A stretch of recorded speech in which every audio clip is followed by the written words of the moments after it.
नमस्कार। आप सभी का एक बार फिर से स्वागत है प्रॉपर्टी नॉलेज विद उमेश। और आज किसी प्रोजेक्ट को लेके हम नहीं बना रहे हैं। आज हम बात कर रहे हैं आने वाले भविष्य के बारे में। तो जो बात 2024 अभी तक रियल एस्टेट कैसा रहा, पूरा 2024 अच्छा रहा बुरा भी रहा, काफ़ी चीज़ें हुई भी इसमें, जैसे 4 फ्लोर बिल्डर फ्लोर के लिए चीज़ें आई भी और उस चीज़ों को फिर सॉर्ट आउट भी किया, कुछ इशू भी आए। उसके बाद बर्ड सेंचुरी का भी एक इशू आ गया, new Gurgaon Dwarka express way effect पड़ा उसका। तो चीज़ें बहुत कुछ हुई। तो अब इतिहास में जाने से कोई फ़ायदा नहीं है, तो हम बात करते हैं कि आने वाला 2025 कैसा रहेगा। जैसे कि आपको सबको पता है 2024 मिड तक रियल एस्टेट ने बहुत अच्छा रिस्पांस दिया, बहुत अच्छा चीज़ें निकल के आई हैं और बहुत अच्छे लेवल पे प्राइस अप्रिसिएट हुआ था। लेकिन मिड के बाद आप देख पा रहे हैं कि प्रॉपर्टी फॉल डाउन स्टार्ट हो गया है।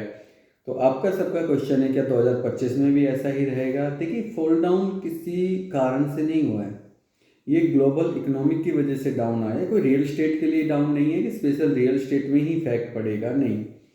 वो सारा ही इफेक्ट पड़ता है डायरेक्ट और इनडायरेक्ट वे से एक दूसरे की चीज़ों पे। तो जैसे कि हम बात करें, आपको ये कह सकते हैं कि जो युद्ध हो रहा है अपना अमेरिका का और सॉरी रशिया का और यूक्रेन का एंड इजराइल का हुआ, तो इन सब चीज़ों का कहीं ना कहीं ग्लोबल पे या इंटरनेशनल लेवल पे इफेक्ट पड़ता ही पड़ता है।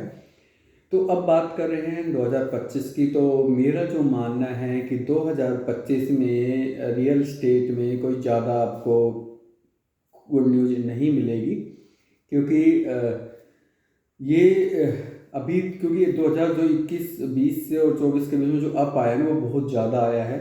अब जो गैप आएगा अभी, तो वो चीज़ें मैनेज करने के लिए आएगा। जो बायर और सेलर के बीच जो बहुत बड़ा गैप था कि बायर का जो बजट है जो सेलर बेच रहे थे उसमें बहुत ज़्यादा इफेक्ट पड़ेगा, तो उसको कवर करने के लिए अब टाइम लगेगा भी, कम से कम 1-2 साल तो मान के चलिए। और इस चीज़ का आपको लेटेस्ट भी चीज़ें आ गई है, जैसे अभी एमआर एक प्रोजेक्ट ला रहा है, उसका रेट 16,000 रुपये के आसपास लेकर आया है। कहाँ हम 20-22 हज़ार 25 हज़ार की बातें किया करते थे, लेकिन आज कहाँ हम 16,000 रुपये में बात कर रहे हैं। तो ये बिल्डर को भी भाप लग गई है, भनक लग गई है कि भाई मार्केट का फॉल डाउन स्टार्ट हो चुका है। तो उस चीज़ को वो बड़े ध्यान से ले रहे हैं। लेकिन अब मैं ये कह रहा हूँ, अब मेरी ही खुद की वर्डिंग थी कि मार्केट बहुत ख़राब होगा, 20% जाएगा, 30% जाएगा। बिल्कुल मैं मानता हूँ, मैं उस टाइम बिल्कुल करेक्ट था, क्योंकि 20-22 हज़ार का जब रेट आता है तो मैं बिल्कुल करेक्ट था। अगर 20 हज़ार का रेट और 20% जाता है 16,000 रुपये आ गया, तो 16,000 रुपये आप ऑलरेडी देख रहे हो। जहाँ 22 हज़ार था वहाँ 30% आ गया।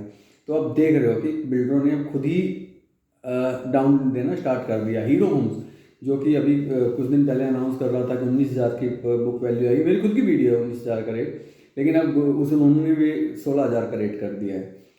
तो ये चीज़ें अब खुद ही देख रहे हैं कि ये चीज़ें डाउन आना स्टार्ट हो गई है। अब लग रहा है कि अब डाउन नहीं आएगा। हाँ, प्रॉफिट ना हो बात अलग है, बट डाउन नहीं आएगा आपका। ये 15-16 हज़ार रुपये का स्टैंडर्ड रेट चलेगा, क्योंकि जो ज़्यादातर पुरानी सोसाइटियाँ हैं वहाँ 10,000 से लेकर और 15,000 रुपये के बीच वेरी कर रहा है रेट। कहीं 17,000 तक भी जा चुका है। लेकिन मैं 17,000 रुपये का तो ऑथेंटिक नहीं है, उसको कहीं जस्टिफाई नहीं करता उस चीज़ को। लेकिन ये है कि हाँ, 12-13 हज़ार रुपये तक का रीसेल का वैल्यू चल रहा है, जो कि आज से 10 साल 8 साल पुरानी सोसाइटियाँ हैं। 10 से 12 हज़ार रुपये के बीच चल रहा है। कोई भी सोसाइटी उठा लो, बिल्कुल ही बेकार है तो बात अलग है, उनका मैं नाम नहीं लूँगा। कभी बैठेंगे तो कोई अच्छे से विचार करेंगे। तो ऑल ओवर जो अपार्टमेंट्स की बात है, हाँ हाँ, अपार्टमेंट की ही कर रहे हैं अभी फ़िलहाल बात। तो जो अपार्टमेंट्स है उसमें कोई ज़्यादा नेगेटिव नहीं आएगा। जो 15-16 हज़ार रुपये की जो चीज़ें अभी हैं वो आपकी, क्योंकि आपको इन हैंड जो आपको फाइनली पड़ेगा तो 17 हज़ार रुपये के आसपास की आपकी क्लोजिंग होगी, जिसमें जीएसटी भी हो गया, कोई पीएलसी लगा लीजिए, कोई आईएफएमएस लगा लीजिए। तो आफ्टर 3 ईयर्स के बाद अगर हम बात करें तो ये जो प्राइस चला जाएगा लगभग 18-20 हज़ार रुपये के बीच आ जाएगा, अगर मार्केट थोड़ी बहुत सुधरने लगी तब। तो क्योंकि गुड़गांव अब थोड़ा हाइप हो गया, अब गुड़गांव से थोड़ा आगे वो सेक्टर डेवलप होंगे तो फिर ये रेट वो अलग रेट होंगे। ये गुड़गांव जैसे golf course extend, golf course road है, एमजी रोड है, अब उनके रेट अलग है, एम्बियंस के आसपास का एरिया है उनके रेट बिल्कुल अलग है। वहीं आप गोलफोर्ट एक्सटेंशन रोड पे आ जाइए, उनका रेट अलग है। फिर एसपीआर आएंगे तो उनका अलग है, द्वारका एक्सप्रेसवे का अलग है, न्यू गुड़गांव का अलग है। तो सबका रेट अपना अलग अलग है। तो ये डिपेंड होगा आपके आगे, क्योंकि 3 साल के बाद आपकी डेवलपमेंट भी हो जाएंगी, काफ़ी कंपनियां भी आ जाएंगी, ऑफिसेज भी कॉरपोरेट आ जाएंगे, तो इसका इफेक्ट आपको दिखेगा। तो ये अब डरने वाली अब ज़्यादा बात नहीं है कि हाँ, लेकिन 20-22 हज़ार रुपये वाले बिल्कुल अभी सही नहीं है। वो प्राइस तब भी नहीं था और आज भी नहीं है। अगर कोई 20-22 हज़ार रुपये निकालो तो उसको बच के चले। बाकी कुछ क्वायरी आई थी मेरे पास, जैसे एमआर को लेकर आई थी कि 20% पेमेंट है हमारे पास, 40% पेमेंट है। तो 40 वाले के लिए तो मैं कह सकता हूँ कि 3 साल निकल जाएगा, क्योंकि 20% बुकिंग है, सुपर स्ट्रक्चर बनाएंगे तो 2 साल लगभग सुपर स्ट्रक्चर में लग जाएगा। उसके बाद नेक्स्ट जो इंस्टॉलमेंट आनी है वो आपकी फ्लोरिंग की आनी है, तो मान के चलिए लगभग साल भर वो निकाल देगा। तो 3 साल के बाद तो फिर मार्केट थोड़ा सा ठीक होने लग जाएगी, तो उसका इफेक्ट भी पड़ेगा, क्योंकि उसके रीजन क्या कि आसपास की डेवलपमेंट भी आ जाएगी और रेडी टू मूव इन भी हो जाएगा। और लेकिन जिसके पास है ही 20%, वो रिस्क ना ले बिल्कुल भी, क्योंकि वो बहुत बिल्कुल बॉर्डर लाइन पे है। जैसे फॉर एग्जांपल हार्ट है तो ब्लॉकेज 90% है, तो बॉर्डर लाइन पे हो आप, या तो इसका इलाज कराओ या आप गए। ऐसे ही 20% वाले का होगा कि बच तो मतलब चांसेस तो नहीं है, बट फिर भी आप उनसे बचें। तो इन्वेस्टमेंट वही करें जिनके पास मैक्सिमम फंड हो, तो आपको फ़ायदा है, अदरवाइज कोई फ़ायदा नहीं है। फिर आपके पास ऑप्शन और भी है, ऐसा नहीं है नहीं है। तो ये तो आपका अपार्टमेंट का हो गया। आप बात करते हैं प्लॉट्स की। तो प्लॉट्स में कोई ज़्यादा फर्क पहले भी नहीं आया था, अब भी नहीं आएगा और ज़्यादा फर्क आना भी नहीं है। तो प्लॉट्स की इन्वेस्टमेंट तो आपकी सेफ है, क्योंकि गुड़गांव में तो प्लॉट्स अब है ही नहीं, और जो आएंगे वो बिल्डर फ्लोर आएंगे। कोई भी बिल्डर की भी प्रॉपर्टियाँ हैं तो बिल्डर फ्लोर आएंगी, अदरवाइज तो प्लॉट्स नहीं आने हैं न्यू बुकिंग। सोना वगैरह में आप देख सकते हो, वहाँ प्लॉट्स का भी ऑप्शन है, तो वहाँ भी कोई ज़्यादा फर्क नहीं आना, 5-7, 5-10 हज़ार रुपये का फर्क आना है, वो चलता रहेगा। इसके अलावा पटौदी, फरुखनगर, या मैं सॉरी आज गुड़गांव गुड़गांव नहीं, पूरे हरियाणा की बात कर रहा हूँ, दिल्ली एनसीआर की बात कर रहा हूँ। तो दूसरा आता है फिर कमर्शियल। कमर्शियल में देखिए अभी भी कोई अच्छा टाइम नहीं चल रहा था और आगे भी नहीं चलेगा, और ये हमेशा चलता भी नहीं है। आप कभी भी कमर्शियल की इन्वेस्टमेंट बिल्कुल अलग है। कमर्शियल की इन्वेस्टमेंट के लिए आपको पूरा पैसा लगाने के बाद कुछ साल वेट करते हैं तो बहुत अच्छा रिटर्न आता है, रेजिडेंशियल से भी बहुत अच्छा रिटर्न आता है। लेकिन उसमें क्या होता है कि आपको वेट एंड वॉच वाली पॉलिसी में चलना पड़ता है। अदरवाइज तो आप जल्दबाजी करेंगे तो उसमें फ़ायदा नहीं है। पैनिक होना, खाली भी रहती है दुकानें, भर भी जाती हैं, लेकिन भरने के बाद भी फिर आपको दूसरे लेवल पे चलने में टाइम, खाली भी होती रहती है फिर बढ़ जाती है, तो थोड़ा टाइम लगता है। स्टेबल होने में 3 से 4 साल किसी भी मार्केट को लगता है टाइम। तो उसके लिए आपको मतलब लॉन्ग टर्म इन्वेस्टर होना बहुत ज़रूरी है उस चीज़ के लिए। वो हमेशा रहा है, वो अभी उसका मार्केट पे इफेक्ट नहीं पड़ना। हाँ, वो अलग बात है कि जो 40,000, 45,000, 50,000 या 35,000 प्लस की जो बुकिंग है उन पर इफेक्ट पड़ेगा, लेकिन जो बुकिंग ही 20,000, 22,000, 25,000 की, उन पर कोई ज़्यादा फर्क नहीं आना है। ग्राउंड फ्लोर की बात कर रहा हूँ आपको। और जो फेक सेल्स की हुई हैं, जैसे मैं पहले भी कहता आया हूँ कि जो फेक रेंटेड बोल रहे हैं कि हम 200 रुपये दे देंगे, हम 500 रुपये दे देंगे, हम जो कि आपको पता है जो सही नहीं है। तो उस चीज़ के लिए फिर आपको मैं यही कहूँगा कि उन चीज़ों से बचें, और उन चीज़ों का एक तरह स्कैम टाइप में है तो उन चीज़ों से बचना चाहिए आप लोगों को।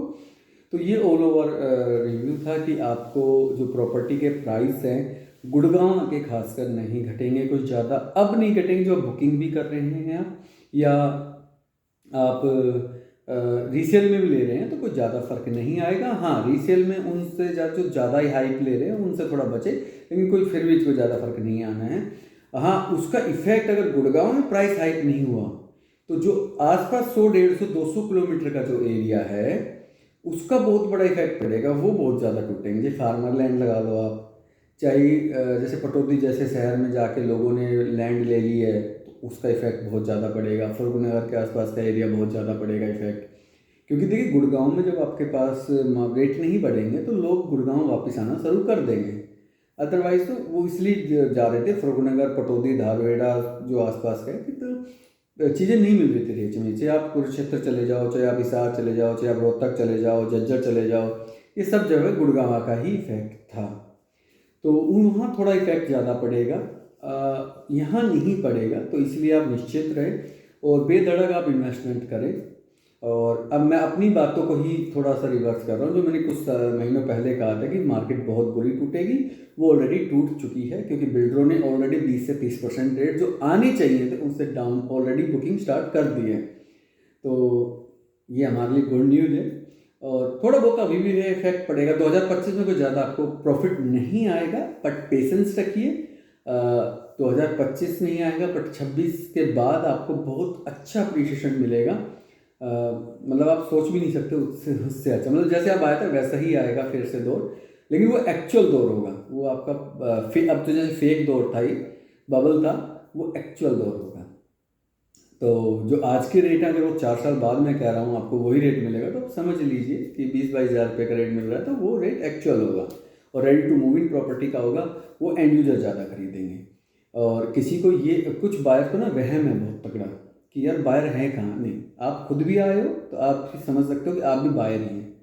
तो उस चीज़ का वहम ना रखें, आप चीज़ें लें बट एक प्रॉपर तरीके से लें। मतलब एक ऐसा ना देखें कि मैं ही अकेला बायर हूँ, और सेलर भी ये ना सोचे कि मैं अकेला सेलर हूँ। नहीं, ऐसा नहीं है। थोड़ा सा मार्केट को समझे और बड़ी बड़ी बातें ना करें। कुछ बायर या सेलर करते हैं उस तरह की बातें, तो वो नहीं करनी चाहिए।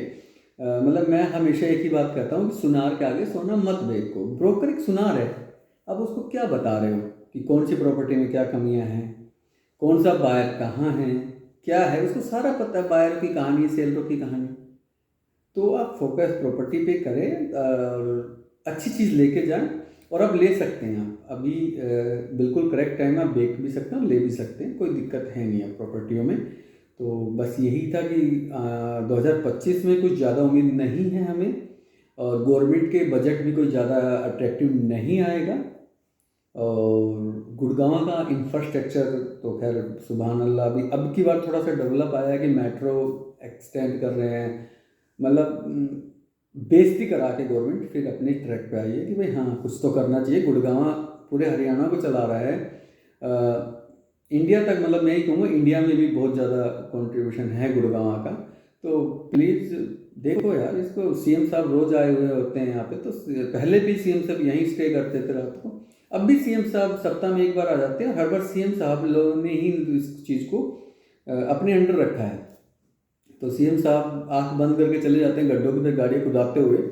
तो सीएम साहब थोड़ा आँख खोल के चलो। राव नरवीर जी जैसे कहते थे कि भाई मैं हूँ, तो सर कहने से नहीं होता। आप न्यू गुड़गांव में आए हो, आपकी कौन सी सड़कें ठीक करवा दी आपके आने से, बताओ। गड्ढे हैं अभी भी, देख लेना। तो ये चैलेंज भी है सरकार को कि ये कहना से अच्छा है कि आप ग्राउंड पे काम करो, बेटर रहेगा। हम चाहते हैं कि आप develop cyber city, millennium city बनाओ इसको। ये एक तरह से आपका कोहिनूर है गुड़गांव। बट आप लोगों ने इंफ्रास्ट्रक्चर के मामले में है ना इतना गंदा काम कर रखा है ना। सड़कें जीएमडीए, सड़कें बनने से पहले टूट जाती है सब। गडकरी साहब हाईवे, आज मैं खुल के बोलने की कोशिश कर रहा हूँ, गडकरी साहब हाईवे आप बना रहे हो ना, ये NH-48 देखो इसके हालात, बनने से पहले टूट रहे हैं। पिछले 3 साल हो गए पट्टियाँ नहीं डली, अब जाके पट्टियाँ डल रही, टूटे हुए रोड में पट्टियाँ डाल रहे हैं। तो शर्म आती है आप लोगों पे कि जो गडकरी साहब कहते हैं कि मैं, मेरे जैसा तो कोई इंसान ही नहीं है। सर ग्राउंड पे आओ, आप भी इंसान ही हो, भगवान नहीं हो। राव नरवीर साहब कहने से काम नहीं चलता, ग्राउंड पे आओ करो। तो ये आपको, आप काबिलियत, आपके अंदर काबिलियत है, लेकिन नेता से ज़्यादा आप ग्राउंड पे आओ। लोग परेशान हैं, यहाँ टूटी सड़कें हैं। यहाँ आपका 82-83 पे तो कम से कम दो लोग तो शायद मर भी चुके हैं अभी लेटेस्ट 15-20 दिन के अंदर अंदर। गड्ढे हैं आपके वहाँ आप। लेकिन दिक्कत ये है ना सर, जैसे पोल्यूशन है, तो पोल्यूशन पे काम कोई नहीं कर रहा है यहाँ पे। लेकिन साहब सांस लेने में वही एक गरीब आदमी ले रहा है, वही सांस नेताजी ले रहे हैं। तो ये इंफ्रास्ट्रक्चर स्ट्रॉन्ग करना है दिल्ली एनसीआर का आप लोगों ने। पोल्यूशन को सुधारिए। Sorry but property knowledge with में आपका फिर से धन्यवाद। और आप इन्वेस्टमेंट करने से ना डरें, बट वेट एंड वॉच वाली पॉलिसी से रहें आप हमेशा। शॉर्ट टर्म इन्वेस्टमेंट आपके लिए खतरनाक होगा, और उस शॉर्ट टर्म इन्वेस्टमेंट में आप ना जाएं। बस यही आपको एक सजेशन था। और आपको नए साल की हार्दिक शुभकामनाएं, और आपका नया साल बहुत अच्छा, बहुत ही अच्छा निकले, ये मैं दुआ करता हूं भगवान से। और आप ग्रोथ करें, और रियल स्टेट भी ग्रोथ करें, एक गरीब आदमी के पास, मेरा एक टारगेट ये भी है, गरीब आदमी के पास भी एक्चुअल मकान पहुँचे। इन्वेस्टर तो पैसा कमा रहे हैं, वो तो अलग मैटर है, लेकिन गरीब तक भी चीज़ें पहुँचे, ये भी हमारी कोशिश रहती है। तो देखते हैं सरकार क्या करती है, चलो वो सरकार का काम है। तो इसी के साथ इस वीडियो को यहीं एंड करते हैं। प्लीज़ चैनल को लाइक और सब्सक्राइब ज़रूर करें, और आपका बहुत बहुत धन्यवाद। आपने इस पूरे साल में 2024 में मैंने वीडियो स्टार्ट की थी बनाना, और लास्ट तक वीडियो लगभग 225 के करीब मेरे शॉर्ट वीडियो आ चुके हैं। और आप लोगों के आशीर्वाद से मेरा मतलब ठीक रिस्पॉन्स रहा है, लगभग 2000 सब्सक्राइब होने वाले। तो आप लोगों का बहुत बहुत धन्यवाद। Thank you so much.